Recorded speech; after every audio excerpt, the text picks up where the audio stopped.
الرجيم إن الذين قالوا ربنا الله ثم استقاموا تتنزل عليهم الملائكة ألا تخافوا ولا تحزنوا وأبشروا بالجنة التي كنتم توعدون.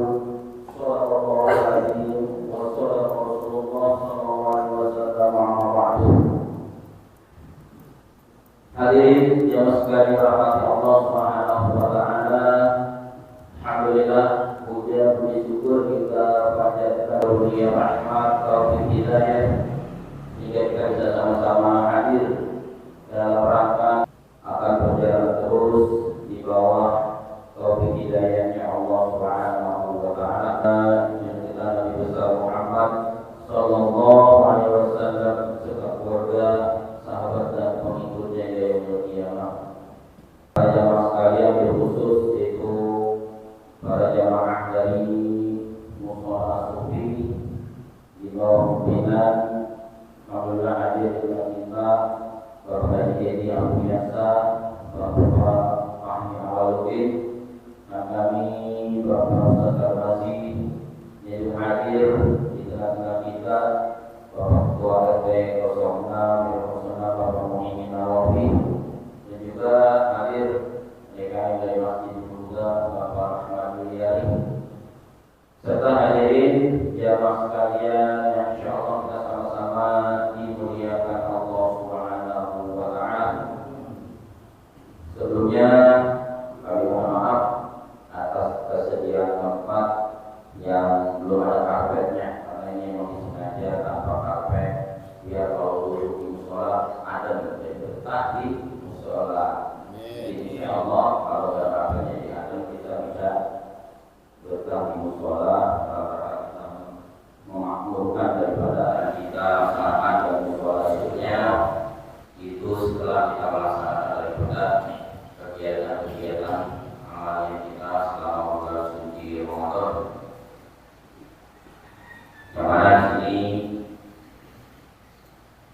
kami beri tema yaitu istiqomah dalam kita beribadah setelah puasa Ramadan, karena di bulan mudah kita lakukan karena memang musimnya barengannya dengan yang lainnya juga, karena kita puasa bareng-bareng Allah Ta'ala.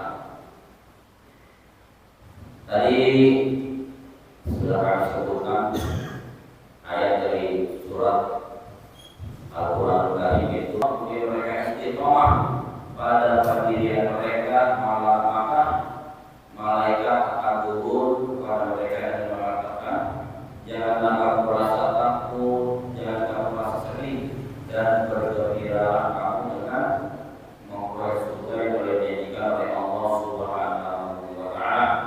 Di sini adalah salah satu perintah istiqomah kita beribadah kepada Allah Subhanahu wa taala, itu kita istiqomah dalam 3 hal.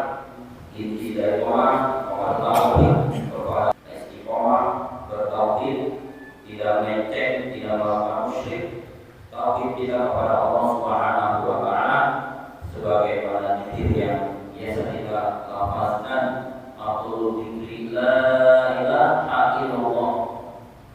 Dimanapun, kapanpun kita tetap bertauhid kepada Allah Subhanahu wa taala, dan juga istiqomah dalam ketaatan menunaikan kewajiban-kewajiban yang Allah telah perintahkan pada kita, dan istiqomah pula dalam keikhlasan dalam melaksanakan kewajiban-kewajiban tersebut kepada Allah Subhanahu wa taala.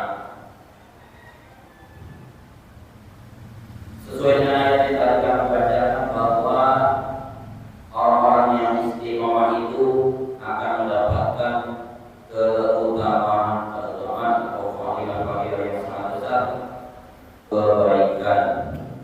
Karena kita sebagai manusia tidak tahu kapan kita wafat, di mana kita meninggal.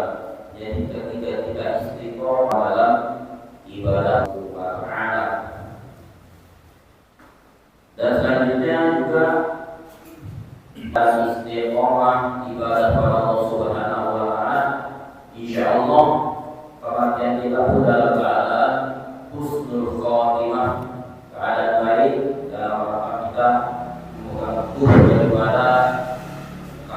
Allah la ilaha illallah Muhammad Rasulullah. Dan juga mereka berkata jangan bersedih dengan perkara-perkara dunia, keluarga, anak atau dan sebagainya, karena semua itu adalah hanya titipan ketika kita menghadap Allah Subhanahu wa taala. Semua itu akan kita tinggalkan, hanya 3 lembar kain putih yang kita bawa. Kaos kaki butut pun itu tidak kita bawa ketika kita wafat atau meninggal dunia. Dan malaikat pun mengatakan bagi orang-orang yang istiqomah dalam kaitan kebaikan itu dijadikan surganya Allah Subhanahu wa taala. Insyaallah kita senantiasa istiqomah dalam beribadah kepada Allah Subhanahu wa taala. Hadirin yang sekalian rahmati Allah Subhanahu wa taala, apapun kiat-kiat agar kita bisa istiqomah dalam beribadah kepada Allah Subhanahu wa taala di pasca Ramadan adalah sebagai berikut. Yang pertama yaitu kita istiqomah dengan memperbanyak doa, karena Allah yang kuatkan hati kita. Jadi kita senantiasa beristiqomah berdoa kepada Allah Subhanahu wa taala, karena bahwasanya tidak ada satupun kekuatan yang kita miliki, kekuatan yang punya Allah Subhanahu wa taala. Kita menjaga keistiqomahan berdoa kepada Allah Subhanahu wa taala, karena bahwasanya iman kita itu turun naik, kadang lagi bagus, kadang lagi jelek. Maka itu kita perlu berdoa kepada Allah agar iman kita senantiasa mantap, tidak turun naik. Tapi keadaan yang demikian itu senantiasa iman kita kadang-kadang menjadi jelek. Ini ada doa yang lazim kita baca, itu ini adalah amalan juga ketika kita sedang sujud terakhir daripada sholat kita. Itu doanya ya muqallibal qulub tsabbit qalbi ala dinik. Ya Allah, Zat yang membolak-balikkan hati, teguhkan hatiku di atas agama-Mu. Jadi ketika kita teguh hati kita di dalam agamanya Allah Subhanahu wa taala, yaitu dinul Islam, insyaallah seandainya kita wafat, insyaallah dalam keadaan husnul khotimah. Jadi ini adalah salah satu amalan agar kita senantiasa istiqomah dan hati kita diteguhkan oleh Allah dalam memegang agamanya Allah. Ini berdoa dengan segala sebutan itu ya muqallibal qulub tsabbit qalbi ala dinik. Dan ini adalah doa yang memang Allah juga melatih hati kita.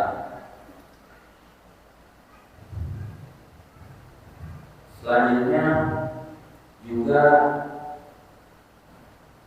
dilanjutkan dengan doa Rabbana la tuzigh qulubana ba'da idh hadaitana. Ini juga doa-doa yang memang senantiasa kita baca tanpa kita sadari. Ini adalah meneguhkan hati kita dalam agama Allah Subhanahu wa taala. Ya Allah, ya Tuhan kami, janganlah Kau jadikan hati kami condong kepada kesesatan sesudah Kau beri petunjuk kepada kami. Jadi kalau kita baca doa ini, insyaallah hati kita yang telah Allah beri petunjuk dalam taufik hidayah Allah Subhanahu wa taala, Allah senantiasa teguhkan, tidak didirikan kembali atau tidak dicondongkan kepada kesesatan. Artinya kita cukup memegang daripada agamanya Allah Subhanahu wa taala.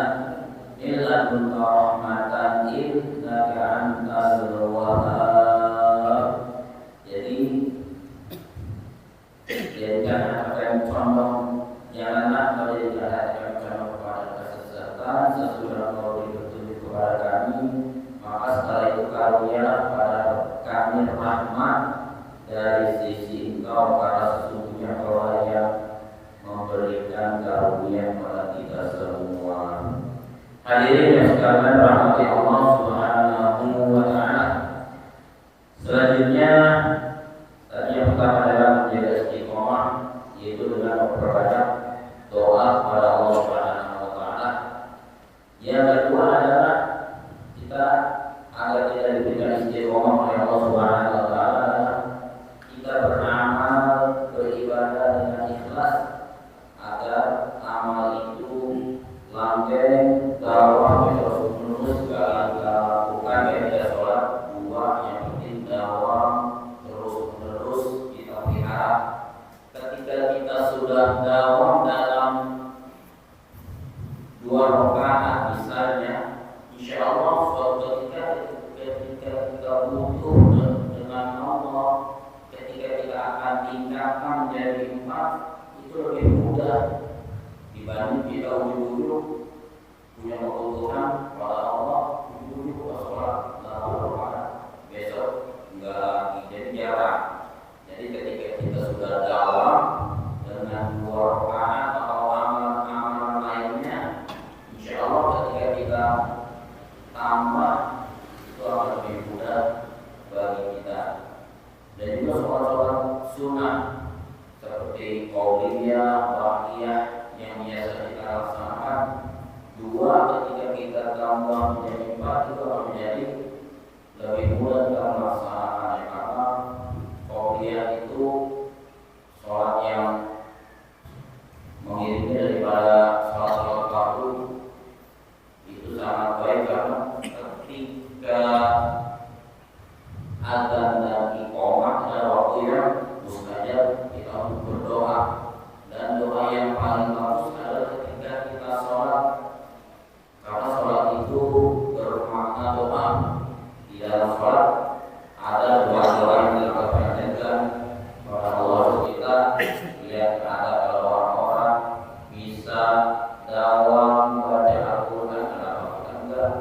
Kita harus mencontoh para orang yang di atas kita, kecuali untuk urusan dunia dengan berdakwah. Kalau orang bisa naik motor, sementara ada yang masih naik sepeda, maka yang bisa jalani urusan dunia kita lihat. Kalau urusan akhirat, bila kita lihat ke atas kepada orang yang lebih dakwah melaksanakan ibadah Allah Subhanahu itu perlu kita contoh.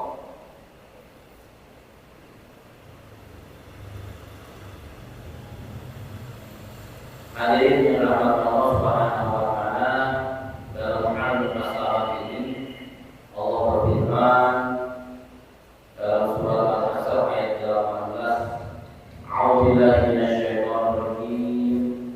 Ya ayyuhalladzina amanu taqullaha wal tanzur nafsum ma qaddamat lighad wattaqullaha innallaha khabirum bima ta'malun. Hai orang beriman, bertakwalah kepada Allah dan hendaklah setiap diri memperhatikan apa yang telah diperbuat untuk hari esok, dan bertakwalah kepada Allah, sesungguhnya Allah Maha mengetahui apa yang kamu kerjakan. Jadi dalam ayat ini kita diperintah Allah senantiasa mengoreksi diri kita, sudah sampai di mana, sudah sampai sejauh mana amal ibadah yang telah kita laksanakan kepada Allah Subhanahu wa taala. Itu dengan cara kita mengoreksi apakah lalai dari amalan wajib. Jadi kita koreksi diri kita, apakah kita telah dakwah, telah tidak lalai lagi melaksanakan daripada amalan-amalan wajib. Karena di dalam agama kita itu tidak ibadat ada level-level yang hukumnya, ada yang wajib, ada yang haram, ada yang sunnah. Nah ini kita harus koreksi. Yang pertama amalan wajib kita sholat fardu terutama yang harus kita jaga betul-betul agar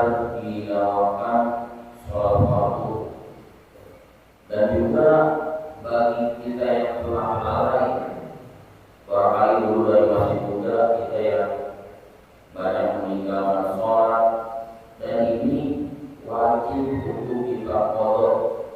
Karena sholat waktu itu tidak bisa dibayar dengan dunia, harus kita ganti, kita kodok kapanpun kita selesai. Seumpama selesai sholat zuhur kita sholat lagi, kodokan untuk kodok sholat yang telah kita tinggalkan, atau pada maghrib kita sholat maghrib lagi dengannya kodokan untuk kodok sholat maghrib yang telah kita tinggalkan. Itulah pentingnya sholat Allah Subhanahu wa taala. Hadirin yang berahmat Allah Subhanahu wa taala, selanjutnya yang harus kita lakukan agar istiqomah dalam beribadah, yang kelima itu memilih teman-teman yang soleh dan lingkungan yang baik. Jadi kalau kita mau istiqomah beribadah, kita punya teman-teman yang soleh, teman-teman yang suka ngaji, insya Allah akan terjaga terus keistiqomahan kita dalam rangka ibadah kepada Allah Subhanahu wa taala. Karena kalau kita salah memilih teman, takutnya kita terbawa. Kalau kita berteman sama tukang main, jadi tentu-tentu. Kalau kita berteman sama tukang main dulu, jadi tentu kamu mana bawa dulu itu urusannya. Kadang-kadang kamu bininya bawa mana dulu. Ada juga orang yang hobinya mandangin orang yang itu sudah mantan, itulah hobi. Jadi kalau kita hobi nama yang tukang taklim, tukang ngaji, insya Allah kita inilah salah satu kiat agar kita istiqomah beribadah kepada Allah Subhanahu wa taala. Selanjutnya itu yang keenam, agar kita bisa istiqomah terutama setelah Ramadan. Kalau kemarin kan kita Ramadan untuk betul-betul dijaga puasa kita bersama-sama dengan yang lainnya bersama-sama. Yang keenamnya kita mulai latihan lagi untuk berpuasa sunnah pada Ramadan. Diawali dengan 6 hari di bulan Syawal ini kita sudah disunahkan untuk berpuasa. Berarti kalau sudah mampu di awal-awal yang bisa Senin, Kamis, atau setelahnya kita gabungkan puasa sunnah lainnya. Jadi insya Allah kalau kita sudah istiqomah di dalam puasa sunnah ketika masuk Ramadan, kita udah biasa aja, nggak terlalu lemes, nggak terlalu capek, biasa aja. Apalagi kalau kita puasa rame-rame, nggak terasa. Kalau kita puasa sunnah kita sendirian, itu rasanya banyak godaannya dibandingkan dengan kita puasa Ramadan yang kita lakukan bersama-sama, karena bersama-sama semuanya berpuasa. Ketika kita semua lakukan puasa sunnah, kita sendirian, sementara di sekitar kita itu banyak yang tidak melakukan